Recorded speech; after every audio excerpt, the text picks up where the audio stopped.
All right, my friends, welcome back to the channel. I'm Brian, and in today's video, we are talking about the easiest way for you to start your own expat journey, even without leaving your home country. Okay, I'm going to share with you some secrets on how you can start this process, again, without even leaving your home country if you are in North America, because that's what I'm familiar with, that's what I know, so I'm going to share those secrets with you. Now, my number one way for you to start experiencing living in different locations, that is with the least amount of risk, is to start living in vacation properties, specifically off-season rental properties. These are golden. These are the key. Okay, so if you've ever worried about selling all your stuff, or it's been years or even decades since you last moved and you have really no idea where to begin, okay, here's what you do. Now, I spent years living on and off in seasonal rental properties throughout the United States, so I know what I'm talking about, okay? Some rental properties that I lived in were as short as a few months, and my longest was 2 years. Now, we're talking about beachfront 3 and 4 bedroom single family homes, all utilities included, or large like mountain cabins on multiple acres, fully furnished, fireplaces, breathtaking views. We're talking some really nice places, okay? And it is possible to find many of these vacation rentals throughout the United States, okay? And this is the pathway that I highly recommend someone who wants to start testing the waters and start living a remote lifestyle. This is the absolute easiest way to ease into this type of lifestyle, okay? And here's why. You don't have to give up your current home. You don't have to sell anything, right? In fact, what's nice about this, if you're living in North America, this is something that's kind of really nice to do because you can actually go to a different state, go to a different location, live there for a few months, right? And if you need to run home, you just do a road trip back, right? It's very easy to do. And by living somewhere else for a few months, what ends up happening is you start to test out the waters. You start to see how you can start downsizing, what you actually need on a daily basis, and you can start getting more comfortable living in different places. This is the best way you can kind of ease into it. Also, if you like the idea of someday of living abroad, you still need to work and remain in North America for a few more years, okay? Start to break up your living locations by doing these off-season rentals can be a great option. So if you've got a few more years left towards just heading to retirement, but you have a little bit of flexibility, this is an ideal way to start actually testing out the waters. Now, if you're already somebody who's been doing the whole like snowbird thing, so you know, it's like you go to Arizona basically in the wintertime from the cold states, and then again when it gets warm down like Arizona and you go back, you know, same thing on the East Coast where people are going back and forth from the Northeast all the way down to Florida and back. That's very common, okay? And this is gonna make a lot of sense to you, okay? But typically, and this is the difference here, is that those homes, either they're second homes that you may have, or these are during kind of the prime season. So the cost usually is a lot more, right? So that's something that, you know, you can do, but it's gonna cost you a lot more. Okay, what I'm referring to here is off-season rentals, and these are really key because you don't have to spend a lot of money buying a second home or getting a rental property, like I said, in like this peak season time or something. These off-season rentals are the absolute best. Now, I know some of you are already kind of like throwing out there, hey, what about like RVing or motor coaching, okay? I will discuss full-time RVing and nomadic lifestyle in follow-on videos. I full-time RV'd myself for a while, so I kind of know that sector as well. So in this video here, I just want to give you some golden nuggets that you may not have even considered before, and honestly, not a lot of people know about this. Okay, so let's go ahead and jump right in. Okay, I will start on the East Coast of the United States because this is typically where it's most common, okay? And the funny thing is, many of you Canadian friends, you know this already. I have run into so many Canadians down on the East Coast, especially like the Central East Coast, North Carolina, South Carolina, that have been doing this for years. So I'm gonna kind of share your secret. So the Canadians, many of you've already been doing this. All right, my friends, so here's the thing. If you go up and down the Eastern Seaboard, especially areas like Virginia, North Carolina, South Carolina, you don't go all the way down to Florida, okay? You stay kind of in that central, and even if you want to kind of, you know, have a little bit cooler environment, you can still look towards the Northeast, okay?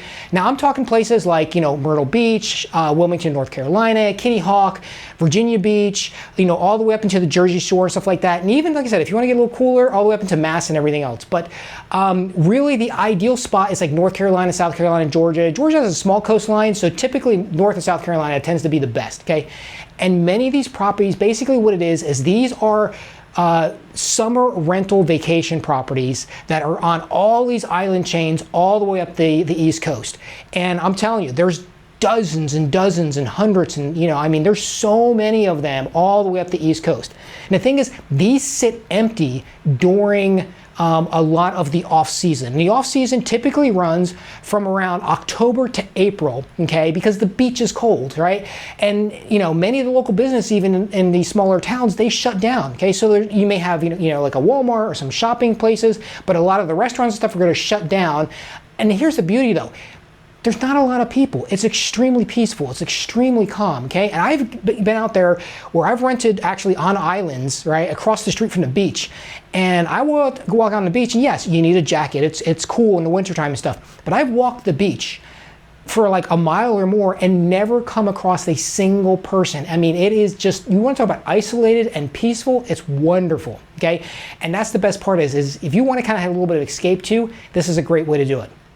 All right, so why do the homeowners, why will they offer these places for rent, during these off season, okay? And this is the thing is they're very affordable, because what happens is these homeowners, right, who tend to make most of their money on these properties during the summer months, they actually like to have some people, and not all homeowners, but a lot of them, they like to have people in them because they're already being managed by a local property manager, all right? And having somebody in there, creates them a little bit more revenue. But the thing is, you're not there for the beach or anything, so they'll usually discount it significantly. And if you get a short-term lease, 3, 4 months, 6-month lease, you can get it extremely cheap, all right? And I'm talking all utilities included and everything. And the best part is, they know that they have somebody sitting in their property, they're watching their property, they're using basically the appliances and stuff, so stuff isn't sitting idle for 6 months. This is why a lot of the property owners like this, because they know basically that someone's there. Essentially, you're a caretaker for the property. And if you're a couple, if you're a single person, like I'm a single guy and I'll go out and rent that, it's ideal. Now, if you're showing up and you've got a huge family and everything else, I don't know if you have the ability to do that. I mean, some families do, if you want to do like, remote schooling and stuff. But typically, they really like it when, they're renting to professionals or something like that. And if you're able to work remotely, or something, this is, again, a nice ideal location. Now, like I said, you want to rent these locations sometime between the time of October through April, and that's when the off season is for that location. And now a couple other things you want to look at too is not just if, don't even consider the beach. Look at also like golf resorts, okay? Off-season golf resorts.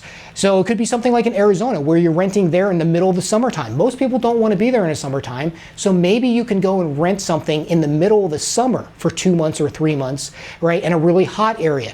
If there's maybe like a ski area and you're going there in the summertime and they don't have a lot of services during the summer for like hikers or something, maybe that's another option you want to consider. But start considering basically anywhere there's really seasonal traffic, right, when that massive amount of traffic is not there. Right, and especially if they're smaller towns and they shut down during those off seasons, those are the prime locations you want to look for. Now, a few tips on renting, okay? Some states are different, so you got to watch out for this, okay? Short-term rentals actually can differ from state to state and also, from city and stuff like that. So you want to ask questions, and all of these are going to be managed by a management company. Rarely are you going to deal with directly with the actual owner. It's going to be usually a management company, okay?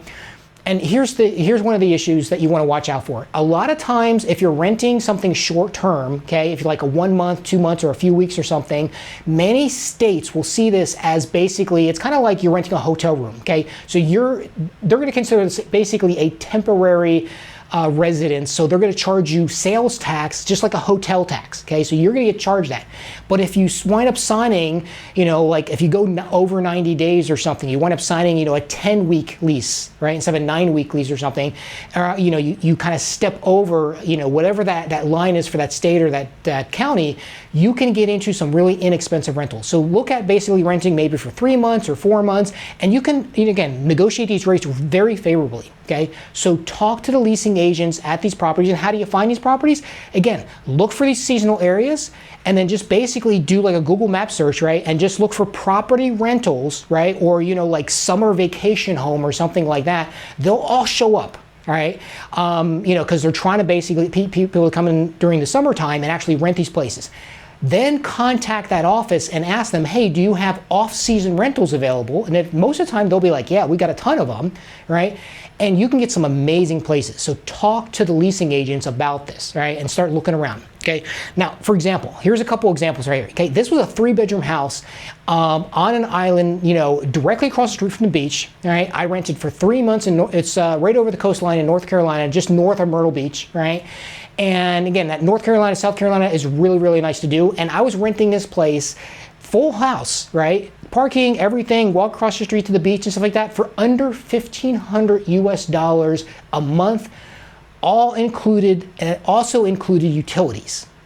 I know, utilities, Wi-Fi, everything, okay? Here's another one. I rented for 6 months. It's a few miles away from this last one. Again, that was under $1,500. It was a 3-bedroom house. Had a rooftop deck. I mean, right across the street from the beach. Absolutely wonderful, okay? And again, these were off-season prices, and these are private. It's quiet. It's perfect. And the thing is, what I was paying for a month is what these properties would easily rent for 1 week during the summertime. So just to give you a sense of scale, that's how the deal you can get, okay? Now, another one, this one right here, this is a 2-bedroom, 3-story, vacation cabin that I rented in the North Georgia mountains, okay? It was on 3.5 acres of land, absolutely stunning views, and I rented this place for 2 years, and with utilities and everything, this was under $1,600 US per month, right? Now, you'd have a cap on how many utilities I can use and stuff, but again, it's had, gas fireplace, everything. It was so comfortable, and I wound up actually staying there for 2 years, and part of that is because kind of COVID hit, and it was toward the end of COVID and stuff like that, so I wound up extending a second year, you know, and the owner was very good with that. But yeah, this is kind of the way things basically worked out. So my recommendation to you is start looking at vacation rental properties, especially off-season. So that's my recommendation for you. If you're interested in starting kind of to step into this new phase of your life, maybe you want a change of scenery, maybe you're kind of worried about, I'm not uncomfortable about moving, I don't want to go halfway across the world, okay? This is the perfect way to start basically stepping into something that can give you some more options locally, okay? So, book them for a block of time, try them out and see if it works for you. And the thing is, the experience alone can really open up your eyes and really kind of allow you to see some possibilities. Because at this point, you're going to start to realize, hey, I can live out of a couple suitcases. I don't need to have all this stuff in my house. And that's something that you can start downsizing and really start to kind of, enjoy a different part of your life. All right, my friends, there you have it. I hope you found this video helpful, and let's chat about it in the comments. Again, until the next video, thank you so much for watching, and I'll see you in the next video. Take care.